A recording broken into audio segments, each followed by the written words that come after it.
some of our courses. You can inquire about some of our courses and especially the DRRM course, and we will be happy to assist you with the process of registration and also registering for a course.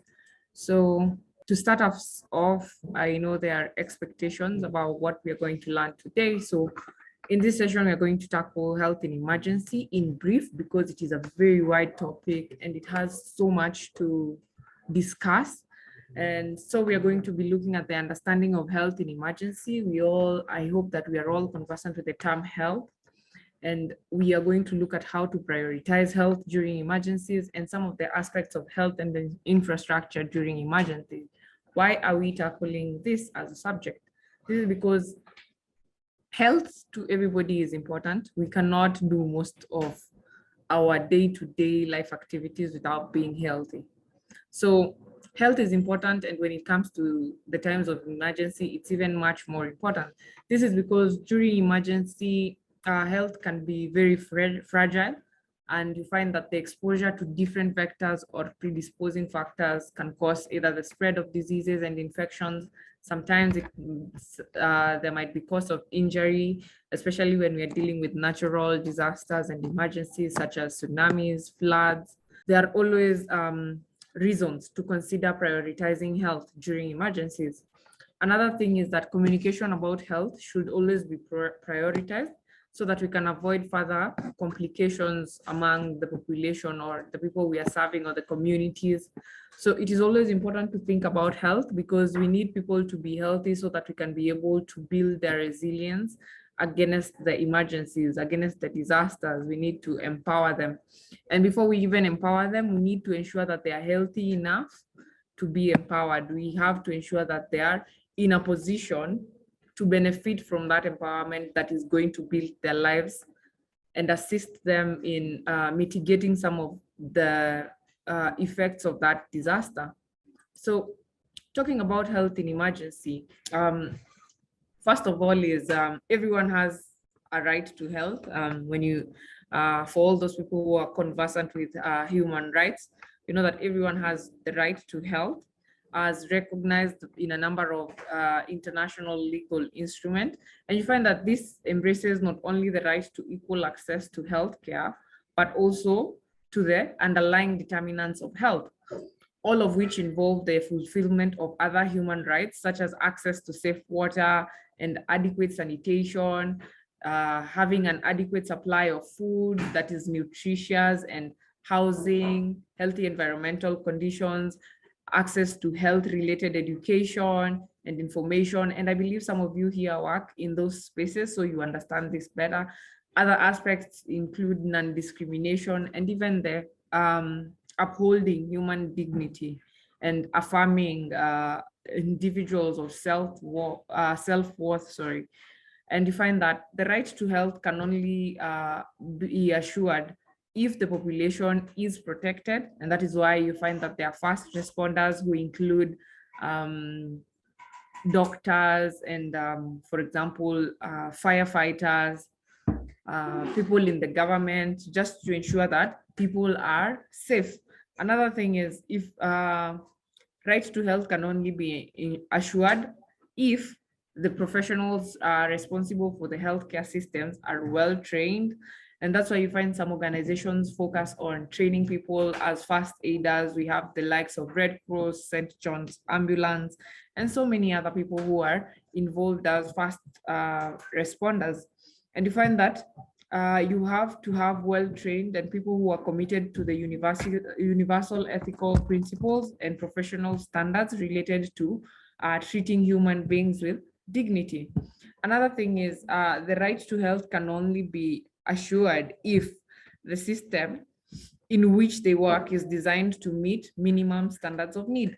And that's why we are even learning about health, because at the end of the day, I say that if you do not prioritize health, you will find that you don't even have people to train, people to help you mitigate. So the right to health can also be assured if the state is ready to establish and secure these conditions and safety and stability. This is because we know emergencies happen unexpectedly, and that's why they're called emergencies, because most of the time we are not planned for them. And you find that this is why the world is currently trying to establish very good early warning systems so that we can be able to save as much lives as possible. So essential to these human rights perspectives are the issues of dignity and equity and the obligations of states and non-state actors. And non-state actors in most cases are people who are not working in the public sector, like in the government sector. And that is where you find most of us work in the civil society organizations that we work with at the community level. Some of us work at regional levels and others at the global level. So you find that the individual's right to health is very important so that we can be able to even conduct some of the projects that we are working on. So in times of armed conflict, civilian hospitals and medical facilities may in no circumstance be the object of attack. And sometimes you find that even in conflict and war areas, it is never, I can say that most people do not attack health facilities. This is because you find that health and medical staff have a right to be respected and protected because they're trying to save as much lives as possible. So, and that is why today we are tackling health in emergencies. So you find that the importance of health services in disasters, you find that healthcare is a very critical determinant for survival in the initial stages of a disaster, because I say that the first thing in a disaster is to save lives. Before we even think of how these people will eat or where they will be resettled, the first thing is to ensure that they are alive. So disasters almost always have significant impact on the public health and well-being of affected populations. We also how there was a strain on health facilities during the COVID-19 pandemic. This is because some people are reacting very severely to the effects of COVID-19, and we are all aware how we lost so many people during that specific time. So you find that the public health impacts may be described as either direct, that is where we talk of injury or psychological trauma, and sometimes they might be indirect, and that is why we talk of increased rates of infectious diseases. Sometimes it is a complication of chronic diseases.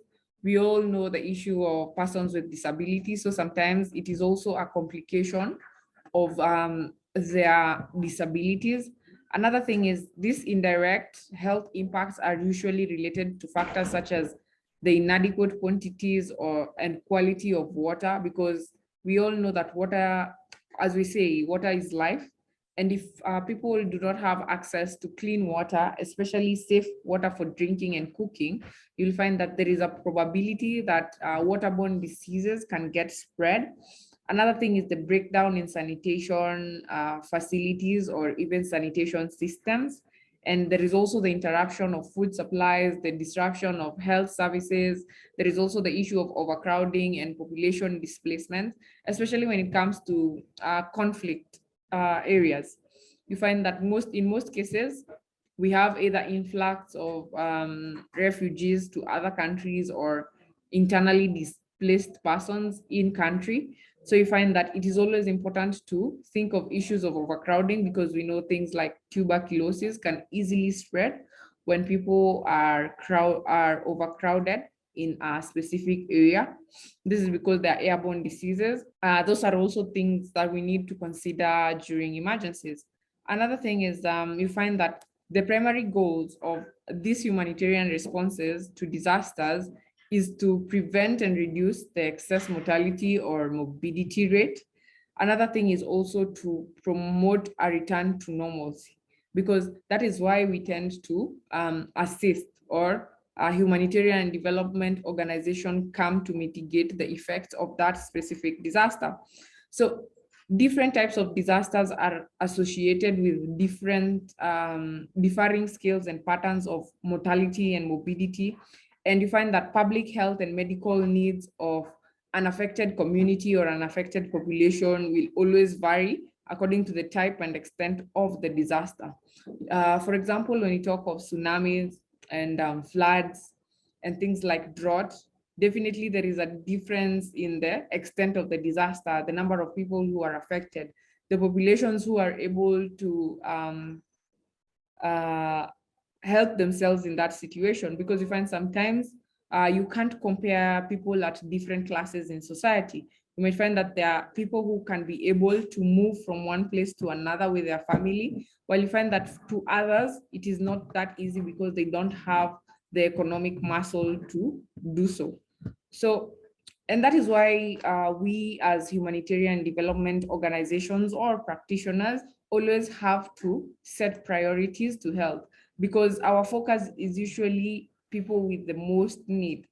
And so you find prioritization of health services requires a very clear understanding of the affected community or the affected population prior to their health status, their needs, their health risk, the resources and their capacities as well. Because as I said, people at different economic status might be able to access the basic level of just basic health services, while you find that there are people who can access specialized health services easily as compared to people of lower economic rate. So in the early stages of a disaster, you find that information may be incomplete and important public health decisions have to be made. And as we said, during a disaster, we have to understand that we need the relevant information to make decisions. We need information to be accessed very fast, because time is always of the essence. When you're talking about a matter of life and death, sometimes it is a difference of seconds to save a life. So you find that in most cases, a multi-sectoral assessment includes bringing communities together, understanding the people working in that specific community, so that you can share ideas and see where you can be able to focus. So you find that most, we call them needs assessment. Needs assessment is usually supposed to be conducted very fast. And this is where you have enough information and representatives who should be in a position to determine the public health impact of the disaster. That is, look at the facilities. For example, when you talk about things like earthquakes, you might find that hospitals have been compromised. This is because maybe they were hardly hit, and maybe there is the issue of electricity. And as we all know, most of the hospital equipment is dependent on energy, also to ensure that the priority public health needs are taken care of. And there is also the availability of local resources and the requirements for external assistance. In most cases, we know that during times of disasters, organizations, especially organizations working globally, tend to try to contribute towards building the capacities of local communities and also bringing assistance of any kind, just to help, one, save lives, and also help people promote a return to normalcy. So in general, you find that priority public health interventions are designed to ensure that the great health benefits is provided to the greatest number of people. And that is why I said humanitarian assistance really comes in handy, because at the you find that in the beginning of disasters or as they go, we need more nurses, we need more first aiders, we need more doctors, and we need more volunteers to help during the situation. So during this process, there should be efforts to identify and also build on the existing capacities within the health sector. So you're supposed to have a very good communication strategy, as we had discussed in our previous webinar, on how you can be able to reach people with the right capacity, so that you can be able to even promote their well-being by giving them an opportunity to help their communities.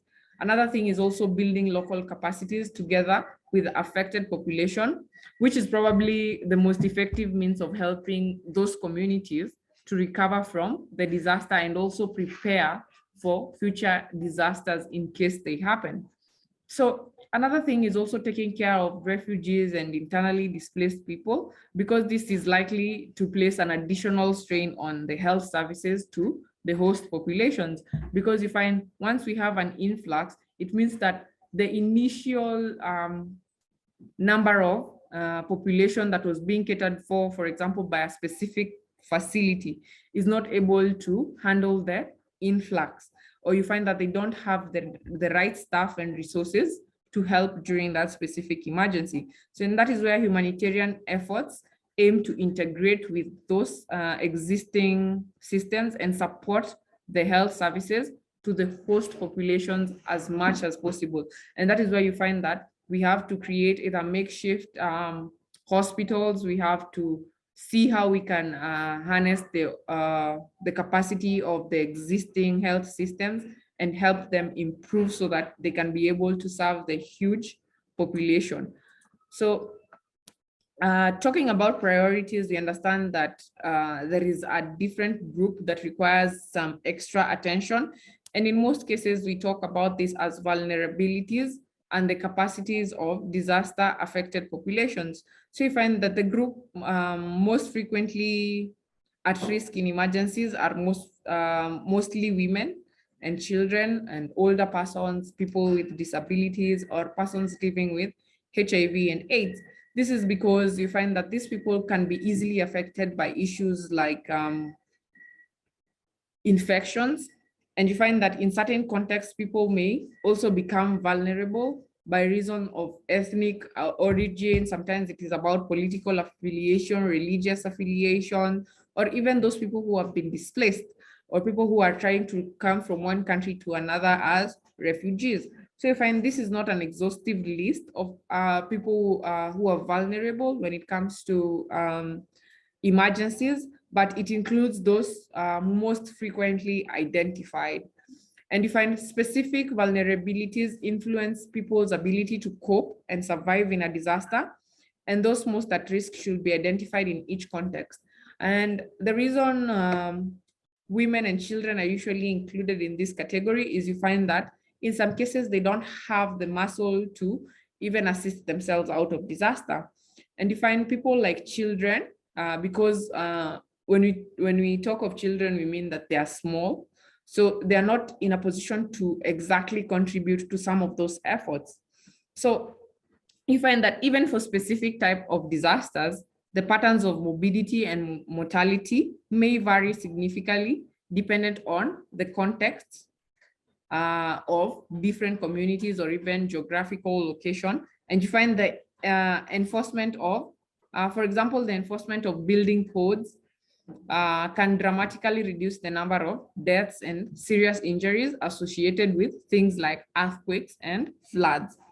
Another thing is you find that in some complex emergencies, you find that communicable diseases and issues of malnutrition are also a major cause of morbidity and mortality. While in others, you find things like violent trauma is also a major cause of mortality, and complications of chronic diseases are also a major cause of excess morbidity. This is because you might find that people of a certain community have been predisposed to some of these vectors that are causing a strain on their own health even before they were affected by that specific emergency. So I would like us to go in detail on health systems and infrastructure. And this is quite a huge topic. This is a very broad topic that we're going to go through at this time. And you find that during an emergency response, especially, you find that when mortality rates are frequently elevated or could soon become so, as I said earlier, you find that sometimes something like a tsunami or a hurricane might start while it is at a low level, but you find that it might pick up as time goes by. So you find that this is what we talk about, the elevation of probable mortality rate. So you find priority humanitarian intervention at that time, as I said earlier, usually focus on urgent survival needs. This include the first basic medical care or sometimes first aid. So once survival needs have been met, and mortality rates have been reduced or they have declined to near baseline levels, you find that a more comprehensive range of health services are developed over time to serve the communities that have been affected. So we find that throughout all phases of response, a health system approach to the design, implementation, monitoring, and the evaluation of services will always contribute to ensuring that the most important needs are met and the coverage is appropriate, and also access is optimized and the quality is promoted to serve those specific communities. So the first thing is prioritizing health interventions. So at first, organization prioritize saving lives, and then now you start prioritizing health interventions. And you find that this may vary dependent on context, and this might even include the type of disaster and its initial and current impacts.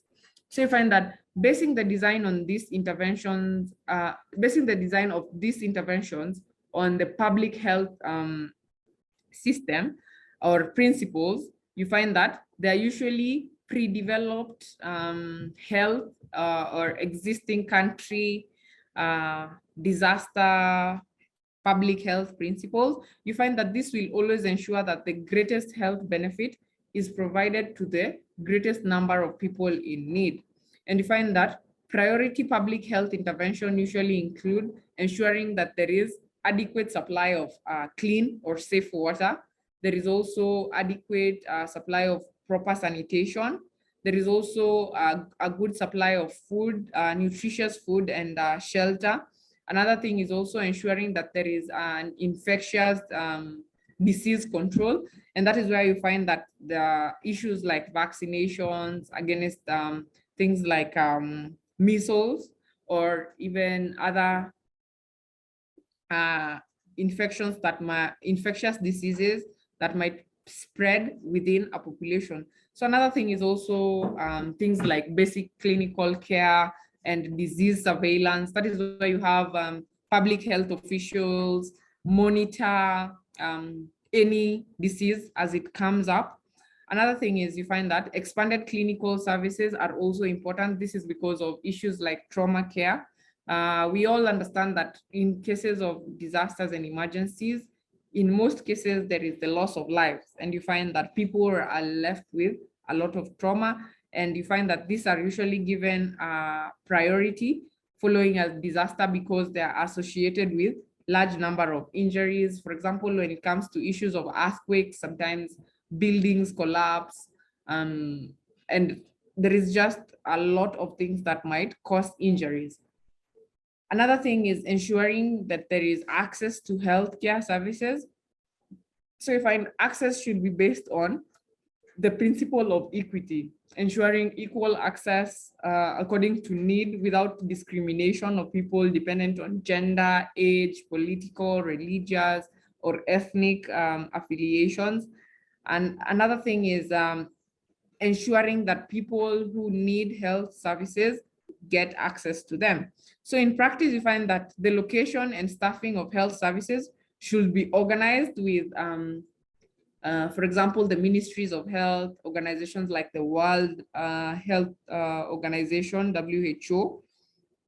So you find that this is usually organized to ensure optimal access and coverage to the people who are mostly in need. So you find that the particular needs of vulnerable groups who may not be ready to access should also be addressed when designing these health services. And that is why we mentioned persons with disability, the elderly, children. You find that when user fees are charged, you find that some of the people who are in most need or most affected might not be able to access those services because you find that some of them might not even be able to afford. And that is why in most cases, in emergency situations, organizations come together to offer either the lowest possible health services or even free services. So another issue is the crude mortality rate and under 5 mortality rate. You find that this is usually supposed to be monitored so that people can be able to identify issues that affect young children, especially during emergencies. This might be issues of malnutrition. There might be issues of water that is not safe. So you find that it affects children differently because when they are subject to cases such as high diarrheal cases, you find that most of them might not be able to succumb to, most of them might succumb to death. So you find that it is always important to monitor this, and this is usually the work of public health officials, and who are always in communication with all organizations working in a specific area. So another thing is also ensuring that you are in close contact with lead health authority. During the COVID-19 pandemic, the world globally was dependent on the World Health Organization, the WHO, and you find that individual countries were dependent on their local or national or regional ministries of health. So you find that sometimes the Ministry of Health might lack the capacity to assume the role of the lead health authority. So you find a United Nations agency or another multinational agency can take the responsibility. And you find that on occasions when both the Ministry of Health and the United Nations agency maybe have limited capacity, you might find that other agencies might come to place to take care of the lead health authority, so that they can be able to ensure that responding health agencies get the right support, and they even strengthen the capacity of local health systems so that the lead authority can be able or responsible to ensure that the activities of health agencies are coordinated and complement each other. Because at some time you might find that during emergency, you might find people doing the same thing while they can complement each other's efforts and maybe save more lives. So another thing is the health sector strategy and policy. It is always good to be conversant with the health sector strategy. And I believe according to each and every country, you find that they may vary dependent on the population and the capacity of the lead health authority, in most cases, which is the Ministry of Health. So you find that the work of the lead health authority is to develop an overall strategy and policy for the emergency response within the health sector. And you find that ideally, a policy document should always be produced that specifies the health sector's priorities and the objectives, and also provides a very good framework that has listed responsibilities for achieving that framework, or for achieving good health for the population being targeted. Another thing is you find that that document should always be developed after consultation with all the relevant agency and even the community representatives, so that you can understand the most basic of needs and figure out exactly how to respond to them. Another thing is the local health workers. So you find that health professionals and other health workers from those disaster affected communities might even include people like skilled traditional birth attendants, who might be able to help the organizational efforts being undertaken by different organizations. So you find that they should always be integrated into the health services where appropriate, and also ensure that there is a gender balance, while always ensuring that there is practical health caregivers for the given populations. And you find that this might differ in terms of cultural context, because you might find that some of those cultural contexts might collide with what is in those policies. So it is always important to involve the community in developing some of these policies, because they are going to be providing those basic services to them. Another thing is most organizations or most countries, let's talk of states and regions. So for example, you might find that there is something like a regional standard and guideline for the East African community, the West African community, Central African community. you might find that there are standards and guidelines. And sometimes you might find that each country has a standard guideline to guide during cases of emergencies. So you find that in general, agencies should always adhere to the health standards and guidelines of that specific country where the disaster response is being implemented. So you find that this might even include things like treatment protocols, the essential drug list, and you find that these are things that are usually prepared by the Ministry of Health. So you find that these standards and guidelines should be reviewed in consultation with the Ministry of Health and sometimes the lead health authority, which we said at sometimes you may find that it is not the Ministry of Health. And this should always be done in the earliest stages of the disaster response, just to determine the appropriateness and availability. And you find that when they are outdated and sometimes they do not reflect evidence-based practice, they should always be updated in line with existing best practices. So another thing is foreign field hospitals. You might find that I was saying earlier, the issue of having a makeshift hospital to serve the communities. You find that occasionally field hospitals may be the only way to provide healthcare when existing hospitals are either not functioning properly, or it is usually more effective to provide the resources to those existing hospitals so that they can start working again to cope with the extra workload. So you find that it may be appropriate to deploy a field hospital for the immediate care of traumatic injuries. So that is usually done within the first 48 hours. And you find secondary care of traumatic injuries and routine emergencies is usually done between the first 14 days.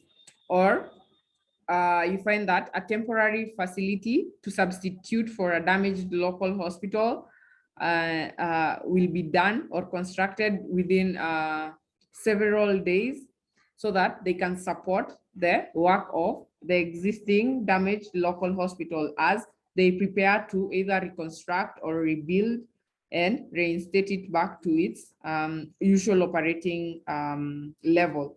So you find that in determining whether a field hospital deployment is appropriate, there must always be a well-defined need, and the field hospital must be able to provide the appropriate services that are currently being needed at that specific time. So you find that it should not be a drain on local resources, and it must be cost effective to the efforts, to the available resources and the available capacity that is existent at that local level.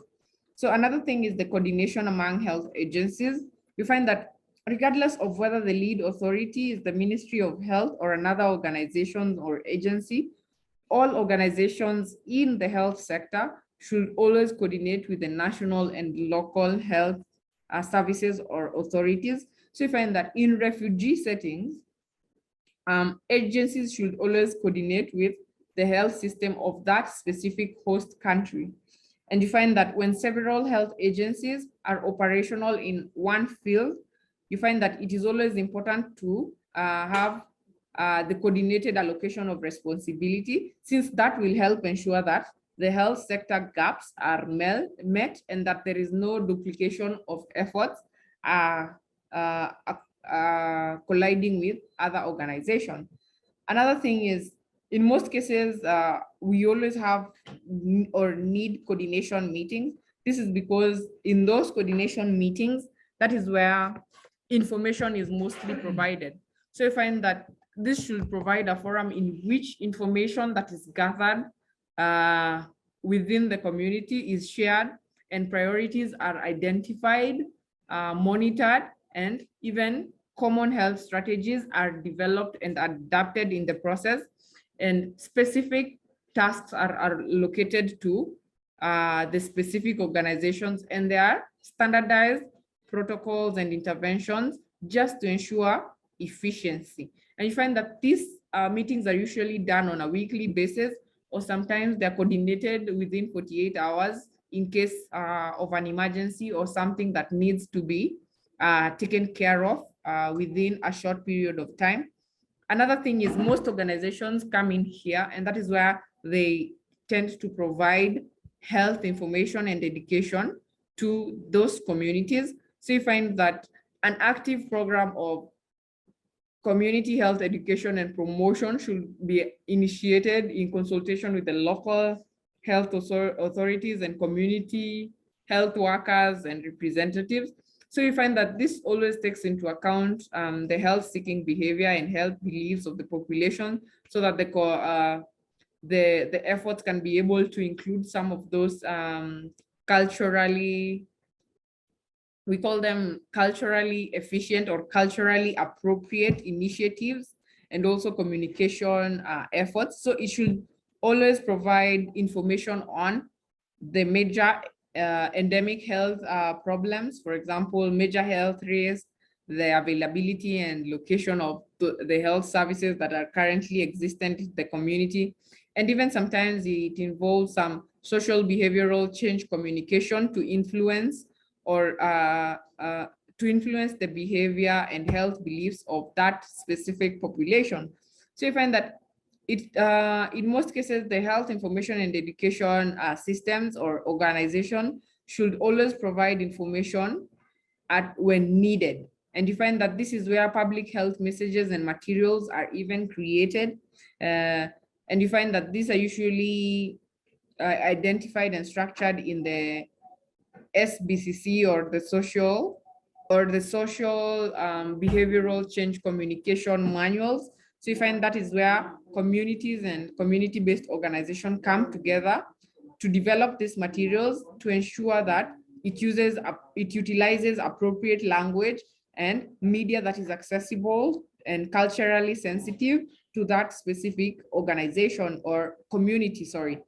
So as far as possible, the content of priority health messaging or messages should always be consistent among implementing health agencies, so that people do not get confused about what is really happening or what should we do. You find that all organizations or practitioners who are operating within those field contexts should always prioritize having the same message, a message that is consistent across all community health workers, across all working organizations, so that you can ensure efficiency. Another thing is mobile clinics, and I believe most of us are well conversant with mobile clinics. You find that during some disasters, it may be necessary to operate these mobile clinics in order to meet the needs of isolated or mobile communities that have limited access to healthcare. So you find that in most cases, experience has demonstrated that when operated appropriately, such clinics can fill a very vital need. And you find that when these mobile clinics are operated inappropriately, they may be underutilized and may displace existing health services and represent an efficient use of limited resources. So you find that they should be introduced only following the consultation with the lead health authority to see if it is necessary or those efforts might be directed elsewhere, and also in consultation with the local health representative if they are functional in those specific targeted areas.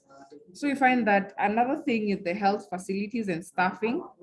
And you find that staffing is a very different topic, because some people might think that we do not need more doctors, we need more nurses, or we need more health workers, we need more mental health advisors, and so much more, dependent on the need, which is usually dictated by the lead health organization for that specific effort. And you find that it is different. So you find that at the community level, you find that one community health worker per 500 to 1,000 participant, or one skilled traditional birth attendant per 2,000 population. And you find that at least have a supervisor per 10 home visitors, or one senior supervisor. So you find that these needs might differ dependent on the level of the health facility, because you find that there are also peripheral health facilities that serve approximately 10,000 people or 10,000 population, Another thing, you might find that there is also a central health facility which serves approximately 50,000 people or more. And there is always the importance of having a referral hospital where has the specialized doctors working on very special cases. Another thing is the utilization rate of health facilities. You might find that as much as sometimes there are existing health facilities, you might find that they are either underutilized or overutilized to have, overutilization normally causes a strain. So you find that it is always important to ensure that among stable population, utilization rates are approximately 5 to 1 new consultations per person per year. And you find that this may vary dependent on the level of the hospital.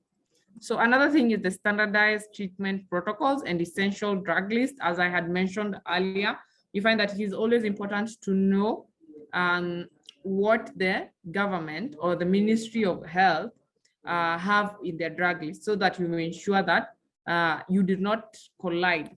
And also that means that those drugs have already been approved and tested for use by those local communities.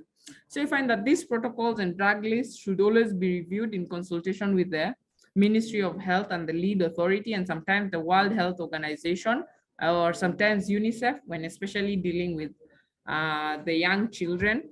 So you find that occasionally alterations to those established protocols and drug lists may be necessary dependent on the need. And especially during the pandemic, a lot of drugs had to change just to support the communities that were affected. And you find that if protocols and essential drug lists do not exist, there are always guidelines established by the WHO or the UNHCR, and those are the ones that should be followed, so that to even present things like the new emergency health kits to support organizations and staff working at the field level.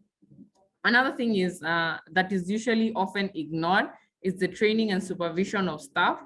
Sometimes you have to ensure that the staff that are working at the field level have the right training, especially about, for example, if it is an epidemic, they are supposed to be very well conversant with the disease or the infection that they are dealing with, and also have training on how to protect themselves as they are protecting or assisting the communities.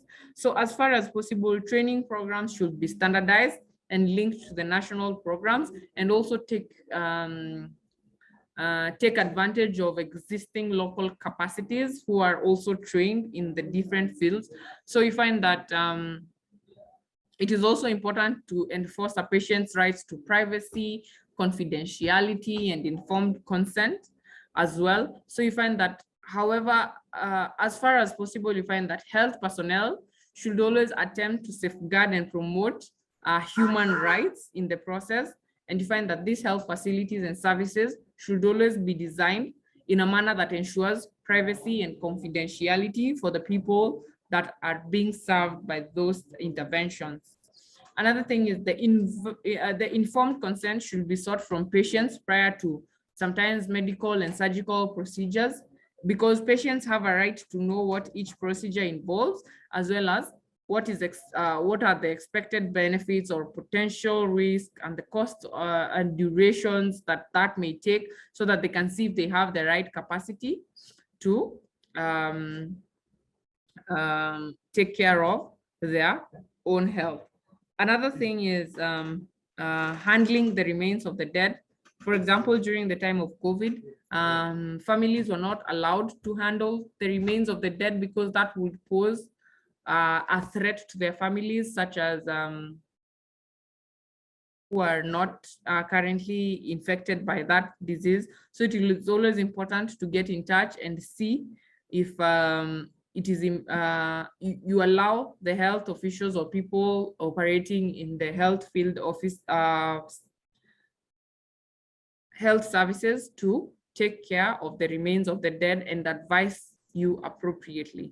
Another thing is drug management. Sometimes you might find that the essential drug lists from time to time, you might find that due to this influx and sometimes the strain on those health systems, you find that they might tend to be depleted more fast as compared to how they have been operating on a daily basis. So it is important to know exactly where drugs can be refilled from and ensure that that is timely, because you might find that sometimes people's health might be dependent on that, on the availability of those drugs and resources needed by those health practitioners.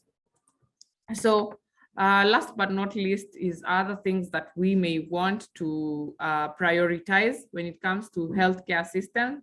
And as I talked about earlier, is the early warning systems for infectious disease outbreak. That is where people monitor. This is where people monitor the infectious disease outbreaks, how they're spreading over time, how they're affecting, so that you can be able to even inform the people who are taking care of the health information and education, so that they can be able to train the population on how to protect themselves.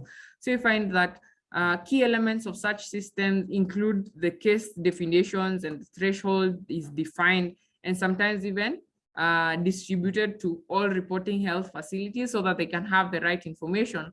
Another thing is the community health workers. They're supposed to be trained in order to help the community detect and report potential outbreaks from within the community.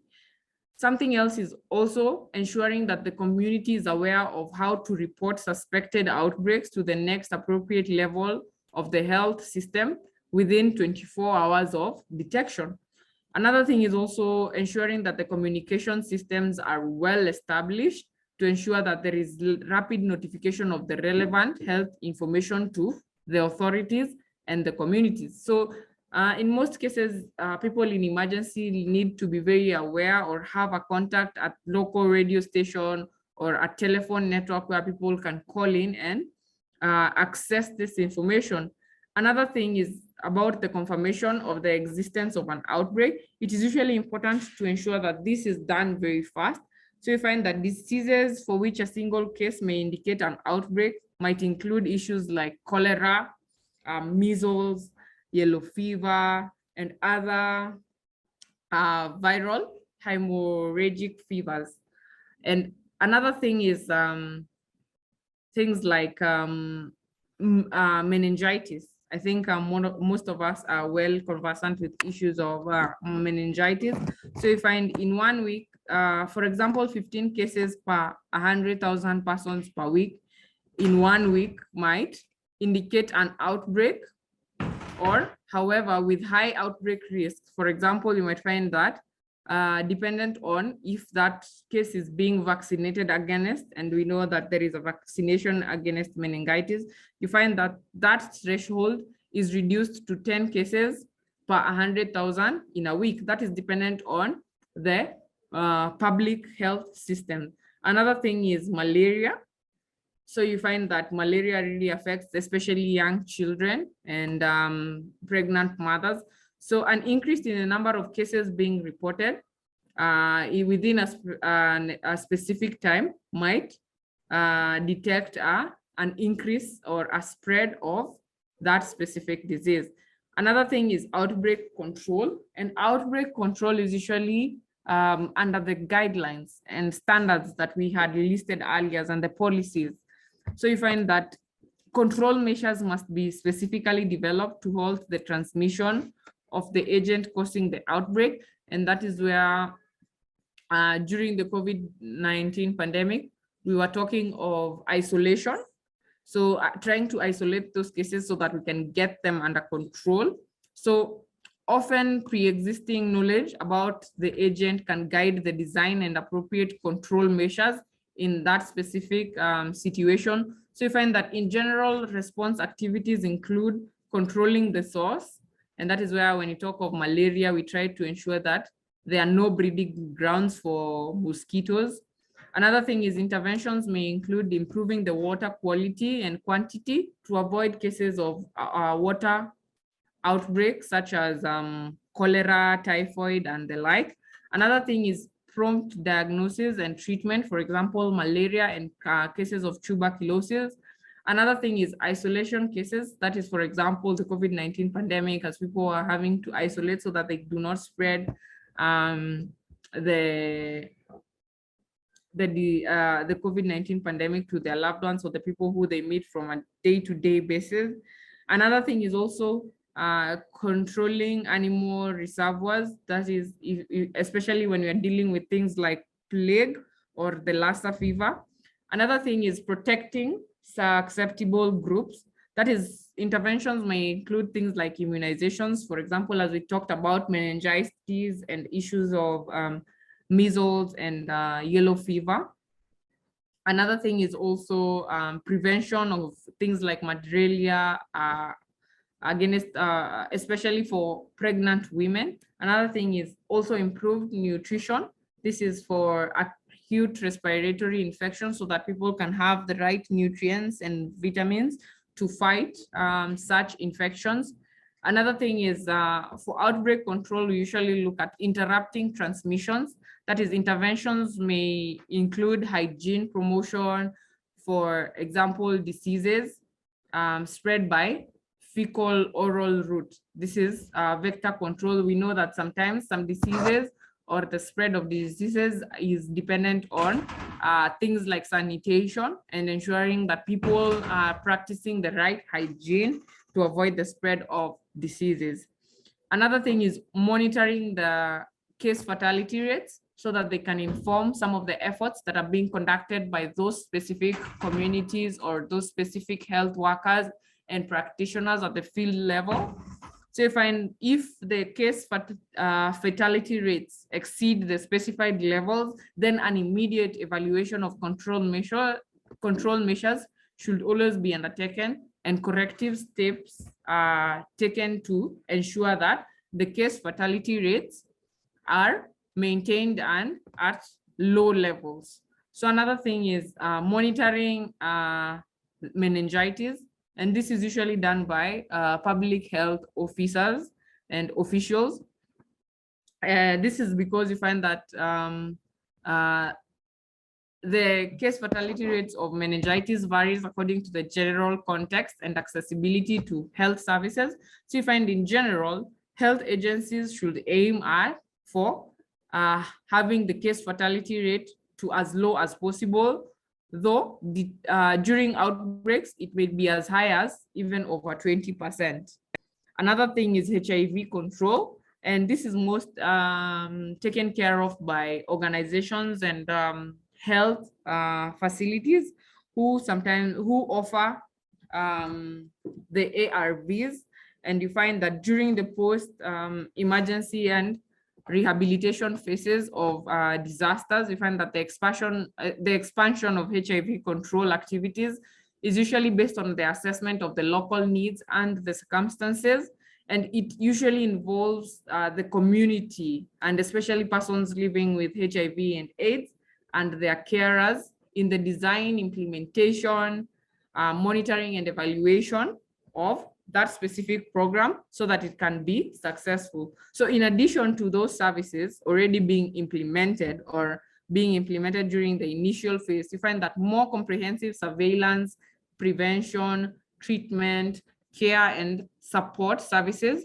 should be introduced, and the provision of antiretroviral medications to treat or to assist them manage their conditions. And you find that in most cases, organizations tend to ensure that there is enough of the ARVs and enough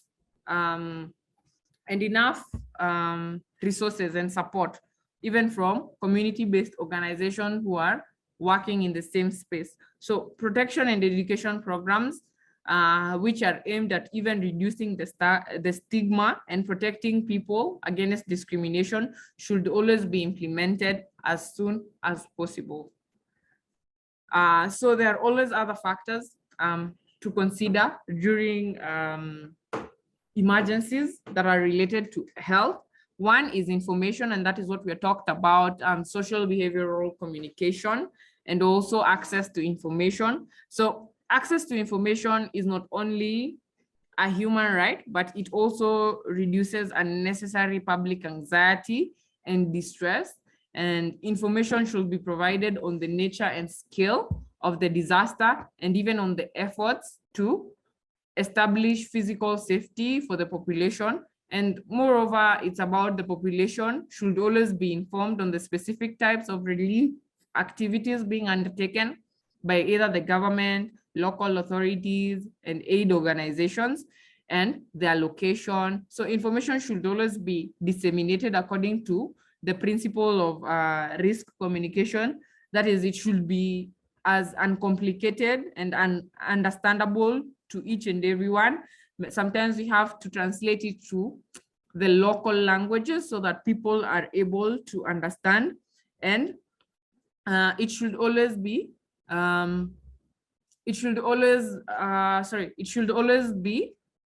understandable to the population that you're working with. So you try to use the simplest of information to get messages straight. And those are some of the things that are highlighted in the social behavioral change communication strategies and policies that are being developed as time goes by during those specific emergencies. Another thing is burials. We all understand that different populations or communities pay different type of respects to their dead loved ones. So families should have the option to see the body of a loved one, to say goodbye when culturally appropriate. And you find that unceremonious disposal of bodies of deceased should always be avoided. Another thing is psychological first aid, especially when it comes to young children who might have lost their loved ones. So whether among the general population or among aid workers, you find that acute distress following exposure to traumatic sensors is best managed following the principle of psychology first aid.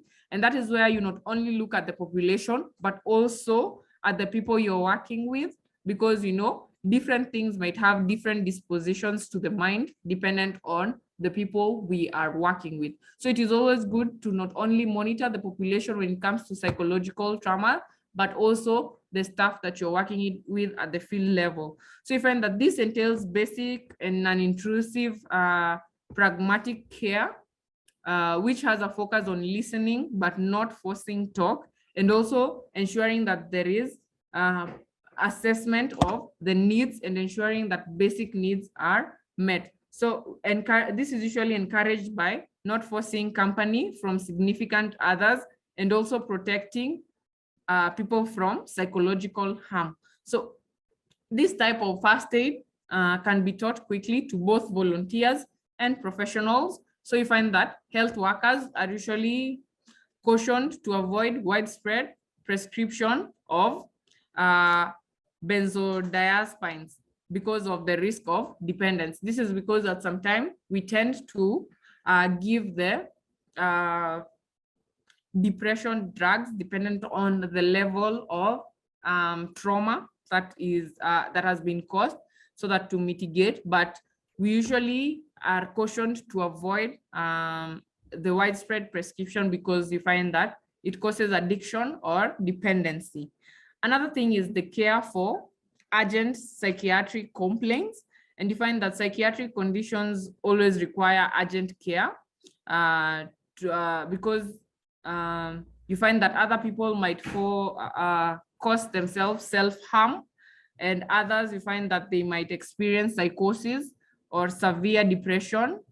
And this is also always something that should be taken care of. So another thing is community-based psychological interventions. Interventions should be based on an assessment of existing services and an understanding of sociocultural context. So they should include the use of functional cultural coping mechanism of individuals and communities to help them regain control over their circumstances. So you find collaboration with community leaders and indigenous healers and sometimes health workers or traditional birth attendants is usually recommended when feasible. So community-based self-help groups should be encouraged, and community workers should be trained and supervised to assist those workers with heavy caseloads and to conduct outreach activities to facilitate care for vulnerable and minority groups. So you find that from time to time, it is always important to offer community-based psychological interventions to support those communities, especially as we talked about psychological trauma and psychology first aid. So another thing is chronic diseases. So we are all aware of chronic diseases, and you find that from time to time, they always need special treatment. So there is no generally accepted guidance of the maintenance of chronic diseases during disasters, but you find that these are usually established over time. So it is always good to keep in touch with the most emerging trends in that sector so that we can learn more how to take care of them. Because during recent complex emergencies, in countries where patients had previously had access to ongoing treatment for chronic diseases, you find that priority was given to, priority is usually given to those people with conditions, especially when it comes to people with an acute cessation of therapy. And you find that that is usually important so that most of those cases do not result in death. So you find that this might include dialysis, dependent on things like chronic renal failure, the use of insulin for people who have diabetes, and sometimes people who have childhood cancers. So these are not new programs, but a continuation of ongoing life-saving therapy, which is very important. So you find that in future disasters, programs for other chronic diseases may be relevant, and you find that it is not appropriate to introduce new therapeutic regimens or programs for management of chronic diseases during that specific time of relief efforts if the population did not have access to those therapies prior to the disaster. So to learn this and so much more, I would advise most of you to register for our courses so that you can be well conversant with how your organization can be able to build its capacity, as well as building your own capacity on issues to do with disaster risk reduction and management. So just to take you through of what some of our courses here on disaster risk reduction and management at Humanitarian Global offer, we will start with the certificate. There is a certificate course. This is for people who are new to this field and want to be well conversant with the issue of disaster risk reduction and management. So we offer a very good and comprehensive introduction, and we look at what is DRRM. We look at its significance, some of the emerging trends, and we try to look at a history of how it came about. So from there, we look at the comprehensive definition of terms in DRRM. That is where we understand how to use some of the most important terms, and so that you can be able, even while you're working on other disaster efforts, you can be able to easily understand and contribute towards the efforts being taken by other organizations and the governments as well. And disaster risk assessment. So we look at the types of disaster, we dive a little bit deeper in understanding how we can manage them. And we also look at how to conduct a risk assessment and look at the steps to consider during those risk assessments. Another thing is we also have DRRM diploma level, and this is where we now get deeper into it. These are for people who are a bit conversant with disaster risk reduction, but we are all aware of emerging trends. So this is where we tackle gender-based DRRM. We looked at the introduction to gender-based DRRM, we look at the elements, we look at how to conduct gender analysis, we look at some of the gender analysis questions that we ask ourselves from time to time while implementing maybe disaster management programs or emergencies. We also look at gender issues and gender equality. We look at how to implement a gender responsive approach. Then we get into the DRRM frameworks. We look at the understanding of frameworks, and we look at some of the frameworks that have existed and their strengths and some of the challenges and how they were advanced over time till we get to the Sendai framework that we are currently using. And that is where we understand the global targets, the guiding principles, the priorities, and that is where you look at your role as a stakeholders on how to help the world get closer to attaining the global targets when it comes to disaster risk reduction and management.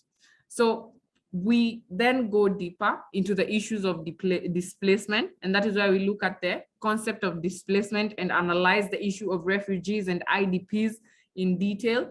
And we look at understanding who are refugees and who are IDPs and how do they differ. And we understand that most of them have similar needs and are undergoing similar challenges because most of them are initially displaced due to one reason or the other.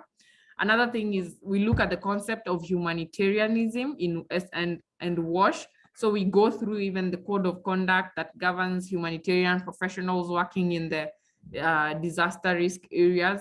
We look at WASH in emergencies. We also look at the issues of water in emergencies and other humanitarian considerations during emergencies. So we also focus on food in emergencies. So we look at food security, food control, food safety, and issues of nutrition. Another thing is we also look at health in emergencies. We have tackled a number of them right now, but we have not gotten into detail on the control of communicable diseases and non-communicable diseases. We have highlighted a number of things on the health systems and infrastructure. So we discussed that in detail in that specific module. So then we dive a little bit deeper in module 4, where we look at how to set up our response, because you might find that emergencies are unexpected. And especially during this time of climate change, we are experiencing extreme weather patterns, which are affecting different communities.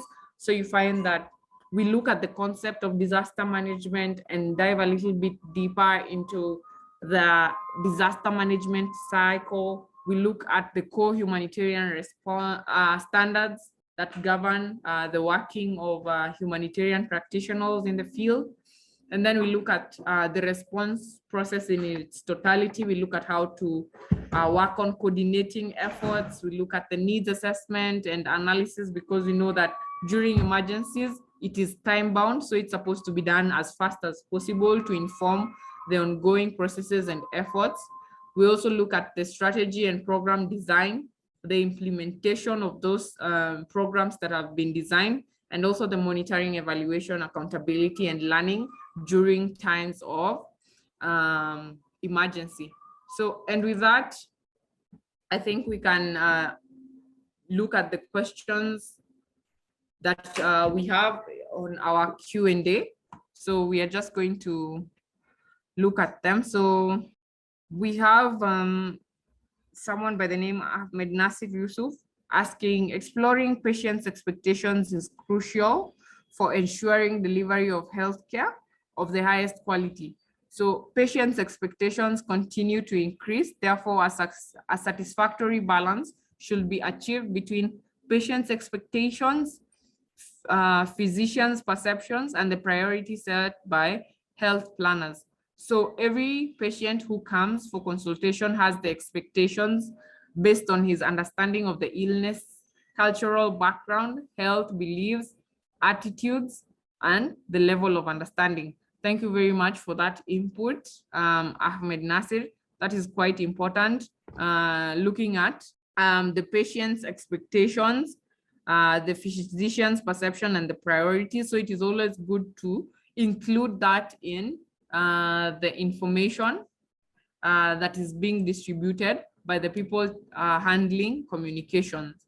So Jeremiah asked that on vulnerable population, other than those included in the slide, I want to believe disabled groups like IDPs, refugees, and illegal immigrants, and especially with rapid onset weather-related hazards and disease outbreak. Yeah, at the end of the day, the vulnerable populations differ dependent on context, as I said earlier. And I said that that is not the satisfactory list because different contexts might predispose people to different vulnerabilities. So it is always important to identify these people immediately the efforts start. In the meantime, you can be thinking of other questions and raise your hand. I believe we will give people opportunities to ask their questions live. So I have someone asked that sometimes people with HIV and AIDS are stigmatized because of the disease. So how can you prevent the stigma that these people face? That is what we were talking about when we talked about the social behavioral change communication and distribution of information. And that is why I highlighted while we were talking of persons with HIV and AIDS, that it is always important to prioritize programs that will reduce stigma against people affected, different people. And that is what I talked about, even persons with disability, because they also experience different forms of stigma. So it is always important to identify these people and also work with the organizations handling communications to take care of these issues, to also ensure that people have the right information and they understand some of the concepts behind some of these things and offer support to the people who are affected. So someone by the name Kwei asked something I would like to steer is emergency communication in times of health emergencies. I believe that is a very important topic, and that is dependent on your understanding of social behavioral change communication, because it is an important aspect in achieving results when it comes to, we find that it is always important to consider the population, the design of the message being given, and even how that message has been structured. It should be culturally appropriate, it should be age appropriate, and there are other factors to consider in the process. So something that Jeremiah has asked is, I mentioned WHO and UNHCR providing health guidelines and protocols. So someone has asked to kindly clarify the role of UNHCR, as we have just mentioned that in some cases, you find that refugees and IDPs are vulnerable communities. So you find that there are health guidelines and protocols related to handling such populations that you're supposed to be well conversant when, especially when dealing with emergencies that are targeting displaced communities who have been displaced as a result of conflict or other situations that have affected their country. So the UNHCR provides more about how to deal with refugees and IDPs. Someone is talking about the re-emerging situation of Ebola. And I think those are also some of the things that we have tackled in our course when it comes to issues to do with handling communicable diseases. And I believe that most of these are also available when it comes to the national and regional guidelines of handling the specific variant of Ebola that is currently being tackled in Uganda. So I will give Eric the opportunity to see if we have people who have their hands raised so that we can hear from you.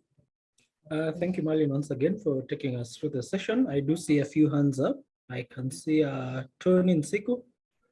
Tony, you may unmute your microphone. It's not a question. Sorry, madam, sir. Okay, thank you, Tony. But you may still give your feedback or your comment concerning the session today. It is quite understandable. Of course, I was a bit late. I've joined you a bit late, but for the few concepts that you have that have been outlined, well understood, sir. Thank you, Tony. Thank you, Tony, for that. We really appreciate. Thank you. I can see another hand up. Lema Bogale. Lema, you may unmute your microphone. Lema, maybe I can just show you something from our end. Just give me a minute. We do have, Marlene, I hope you can see my screen. Yes, I can see your screen, Eric. Thank you for that, Marlene. On our website, we do have the community, as you can see. And the community is a space where we invite different participants from all over the world to come and join and be part of one large community where they get to interact, share knowledge, share their expertise for those who are learning to just also continue to learn. And here you'll be required to create an account. And then once you've created an account, you can see we have just different subsets or different subgroups that are of different groups. For example, you can see one for the procurement. We do have one for wash. We do have one for meal, for food security. And these are groups that you are able to join, post in a question. And either one of our members is going to answer you, or one of our fellow participants is going to answer. And in here, you can also get to share the different knowledge, different things that you have learned either from today's webinar, or that just from your experience at work, or just from your experience in your career, you can get to share.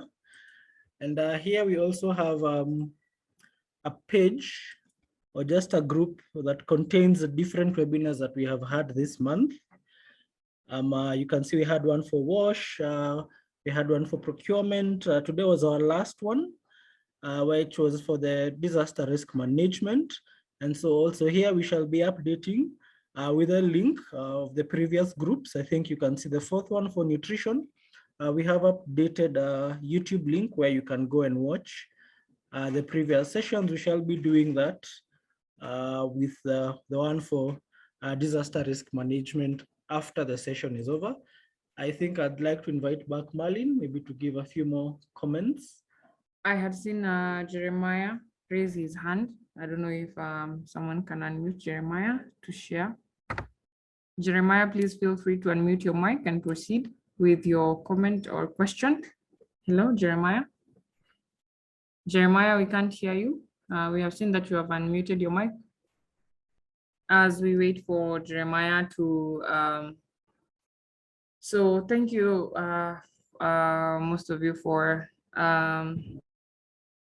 asking your questions as well. So first of all, before we proceed, I would, first of all, we have identified that Jeremiah says that he has a mic issue, so won't be able to address, but please, Jeremiah, please feel free to write your comments or question on the chat box, and I will read it out to the participants who are here with us. So I see that there are people who are, I can see that we have people here from different countries who have experiences with different disaster forms, especially when you talk about conflict, when you talk about issues of epidemics or pandemics, you find that different people here have different experiences with them, because some of them have affected their countries or places of work where they have been working. So always know that you can reach out to Humanitarian Global, and we can be able to guide you when it comes to issues of disaster risk reduction and management, plus many more other fields that we have experts working in. I would like to highlight that from time to time, and this is dependent on also needs of participants and organizations, we also offer consultancy services and organizational solutional services, where we can also come and train your teams on some of the most important aspects in the fields that you're working with, so that you can have the right capacity to take care of these disasters. and also handle other programmatic aspects of running the specific programs that you are tackling in your fields. So another thing is that we also help promote your humanitarian and development work. So you can always come to us with some of your success stories and we can feature them on our website, because we would also like to know more about what you people are doing at the field level. So you can always feel free to get in touch and tell us some of your stories and experiences at the field level so that we can promote your work and also help you identify some of the gaps and opportunities that are in line with your field. That are some of the services that we offer apart from training and learning. And we believe that these are very important aspects. So always feel free to reach out if you have some interest in learning more about our courses. I believe that we have a number of people here. You can see Ian with us. Ian is also part of the Humanitarian Global team. You can see Eric. Eric is with us also. You can always get in touch and ask for assistance from any one of us. So I can see we have a hand up. We have Kwei, whose hand is up, and I think we will give you an opportunity. But just before we do that, before you unmute your mic, Jeremiah's comment was on health system. He said that I wanted to add something on the multi-ministerial coordination and the need to have preparedness action that include having immigration, international procurement, and those kind of responsibilities sorted out. So the other comment is on the community groups you have. Could you consider humanitarians who are mostly in operations? I don't see where they fit in the technical groups. So I believe that this has been well noted by Ian, who is also going to ensure that we have these technical groups, and we are also implementing new ideas that we will make available to you, where from time to time you can meet other humanitarian practitioners working in the same fields as you do, and you guys can be able to sit down together, know each other, and even share opportunities amongst yourself. So these are just some of the things that the Humanitarian Global is implementing so that they can help you gain the right knowledge, the right skills, the right networks, and also the right opportunities within your fields. So thank you very much, Jeremiah, for that input. Kwei, please feel free to unmute your mic and proceed with your question. Thank you very much, Mari. I hope I'm clear to everyone. Yes, you're clear. I happen to join you from Monrovia, Liberia. Sorry? And I happen to join you from Monrovia, Liberia. Oh, from Monrovia. Yeah, Please feel welcomed here, Kwei. Thank you. So I want to bring out this question: how to balance cultural clash with intervention in time of emergency. I'm going to say that again: how to balance cultural clash in terms of intervention during emergency. I asked this question because back in 2014, we had this Ebola crisis in Liberia. And the source of this Ebola crisis was in the town, a Muslim town, that believe in their cultural practices so much when it comes to rituals that they conduct before burial. And the government has gone with this kind of response to cremate bodies. And it was actually against the beliefs of this particular settlement. So what they did was they had to block the roads, fell trees on the roads, so that no car, it's actually in the remotest part of Liberia, so that no cars could access the village. And as a result, that village was the worst or hate village during the Ebola crisis in Liberia. So how do you balance intervention and cultural clashes during the time of emergency? Thank you. Thank you very much for your question, Kwei. And I think that is where we leverage on issues of participatory interventions. Participatory interventions is where you first understand the cultural appropriateness of things that the community understands. And in most cases, where I find, and this is also shared amongst our working groups, you find that in some communities, they have a different experience with maybe people who have come to the community to do these interventions. And this is where you find that they feel like we want to force in our beliefs to them. You might find that sometimes we may have people from different regions of the world going to intervene in some places where it is totally different from their usual cultural practices and the like. And you find that this is where from time to time, you find that people do not take heed of the cultural respect. And I think that's why in most of our humanitarian global courses, we try to train humanitarians in understanding some of the core humanitarian principles, things that we are bound to, just to ensure that the interventions that we do are effective or efficient, and they serve the communities accordingly or effectively.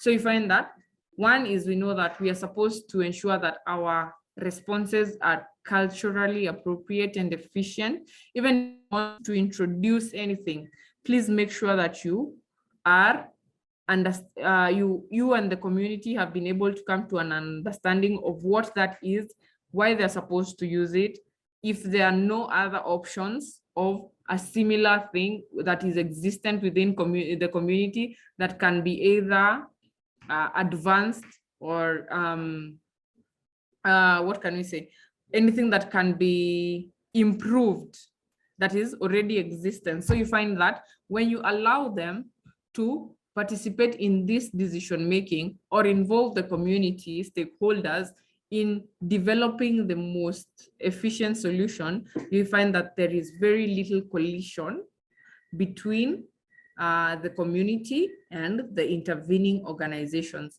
And that is where I talk of even building the capacity of local communities as compared to bringing them very many new people. You find that some of them feel like some of you are coming to take their jobs and opportunities that they would have benefited from. And that is why they try to block as much as possible. So it is always good to involve them in the process and ensure that you have participatory interventions which include them to make decisions about their own lives.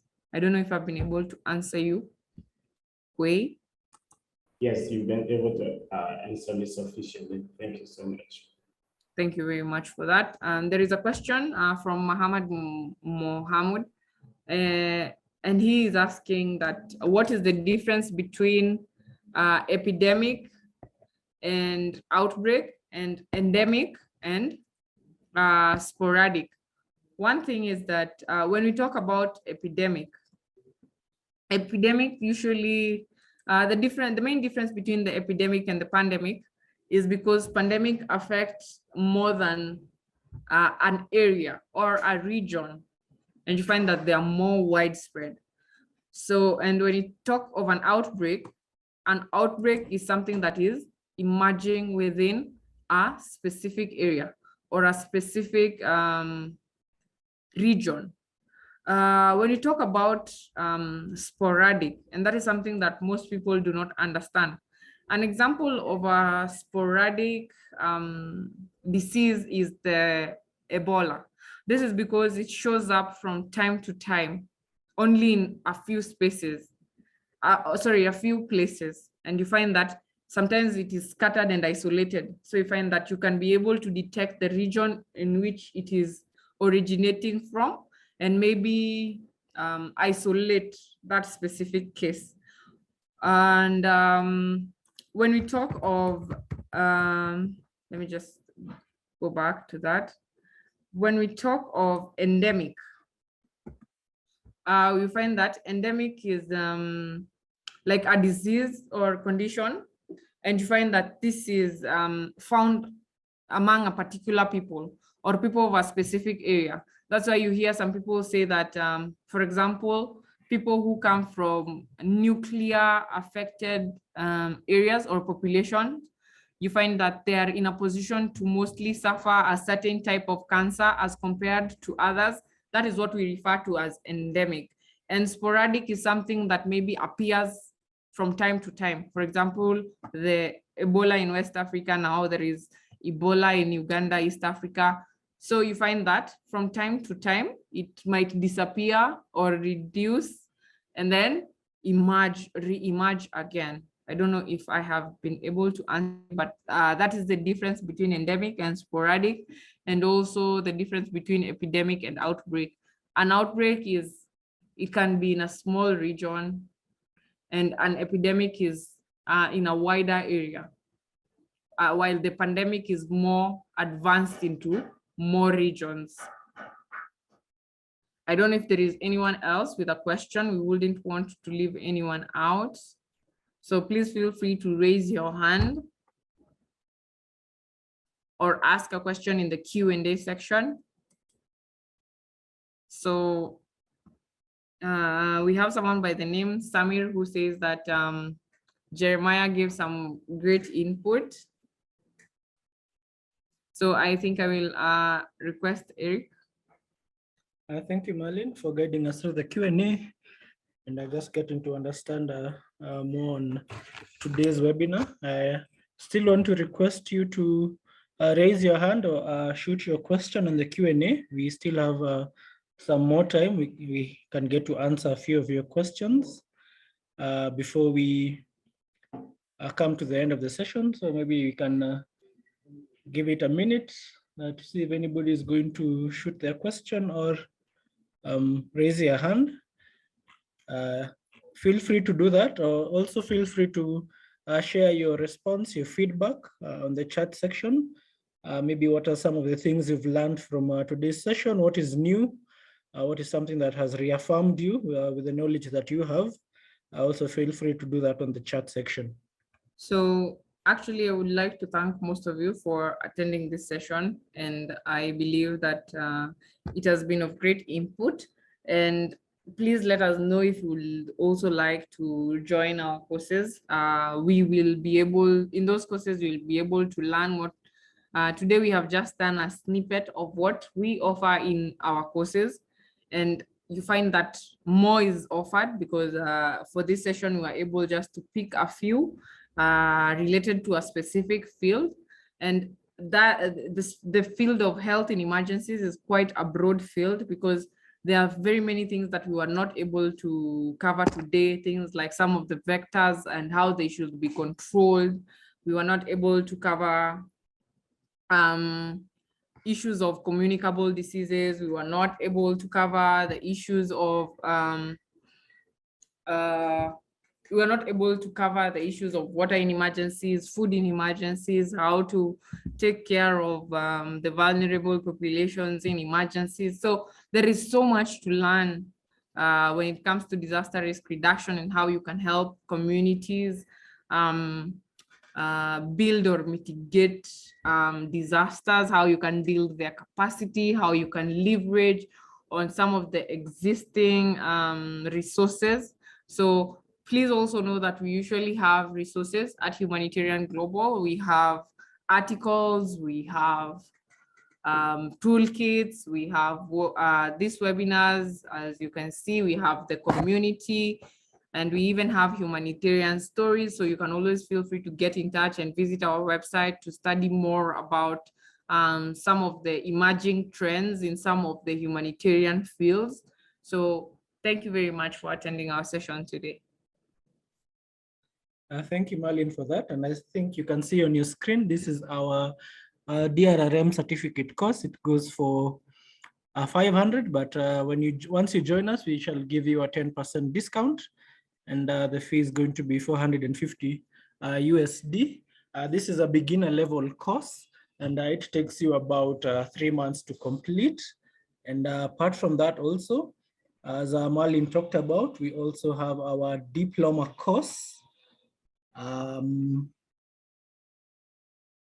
to look for the diploma course. We do have a diploma course that I'll be sharing with you in a minute. I think I can see another hand up.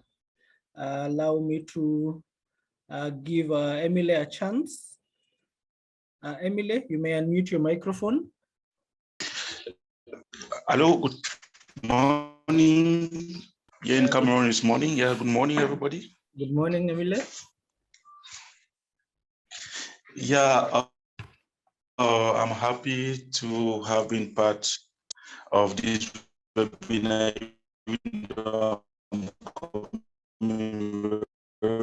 Late because of the time difference. I was a bit busy somewhere.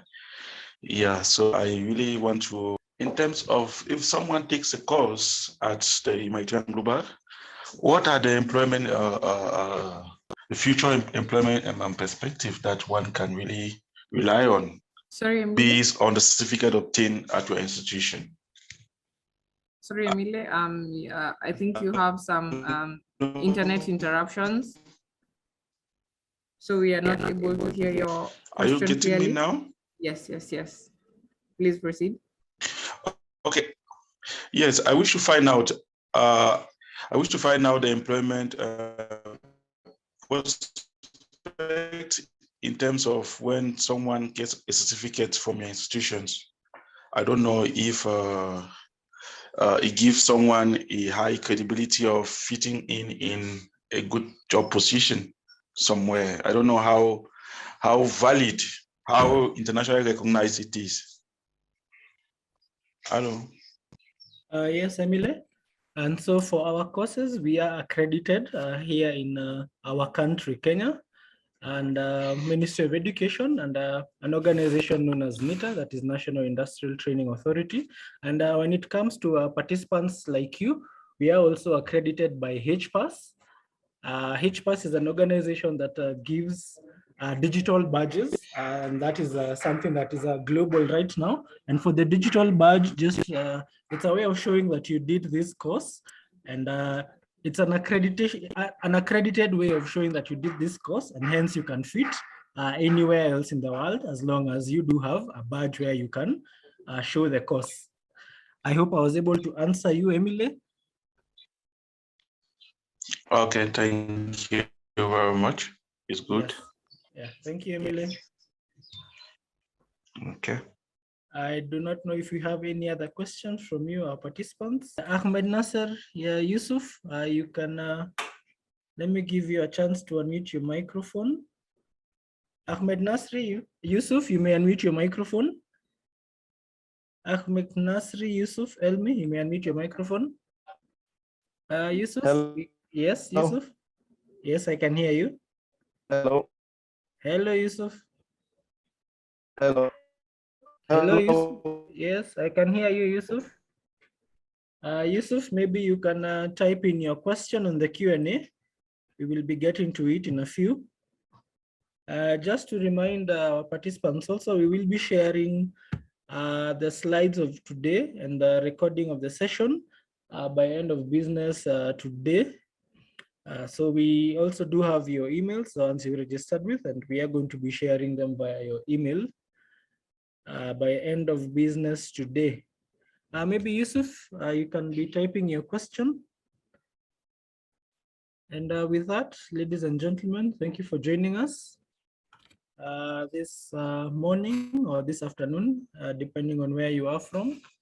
We really appreciate that you're able to join us during the DRRM session.